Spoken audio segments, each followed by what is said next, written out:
L'info sur AL24 News, bienvenue. Les forces d'occupation sionistes ont poursuivi ce dimanche leur assaut à grande échelle sur la ville de Jénine et son camp de réfugiés pour le 13e jour consécutif, effectuant des frappes aériennes, des raids et des démolitions, tout en déplaçant des milliers d'habitants et en intensifiant la violence dans toute la région, ont rapporté des médias. Les États-Unis ont imposé samedi des droits de douane de 25% sur les produits provenant du Canada, à l'exception des hydrocarbures, taxés à 10%, et du Mexique, et de 10% supplémentaires à ceux déjà existants sur les produits chinois. Cette décision a été annoncée par la Maison-Blanche dans un post sur les réseaux sociaux. La Chine a affirmé ce dimanche que les guerres commerciales ne faisaient pas de vainqueurs après l'imposition la veille par les États-Unis de 10% de droits de douane supplémentaires sur ces produits, a assuré le ministère des Affaires étrangères dans un communiqué.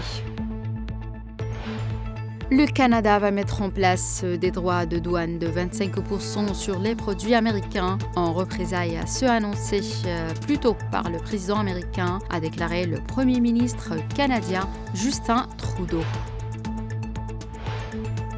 Le ministre espagnol des Affaires étrangères, José Manuel Álvarez, estime que l'Europe est consciente de la nécessité de rétablir les relations avec la Russie à l'avenir. Je cite: « Nous sommes tous conscients qu'une fois la paix revenue, l'Europe aura encore une très longue frontière avec la Fédération de Russie et il faudra rétablir les relations avec ce pays », a déclaré le diplomate lors d'une interview avec un journal espagnol.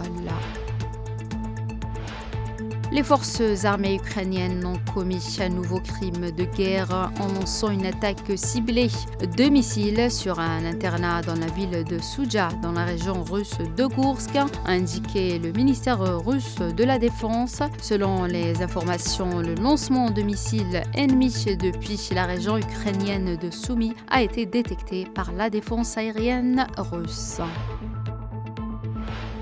Et enfin, en Haïti, au moins 50 personnes ont été tuées et plus de 100 maisons incendiées lors d'une attaque de bandes armées dans la commune de Kinskov, située dans les collines de Port-au-Prince, ont rapporté des médias citant un rapport d'une ONG haïtienne publié hier. C'est la fin de cette édition. Merci de l'avoir suivi.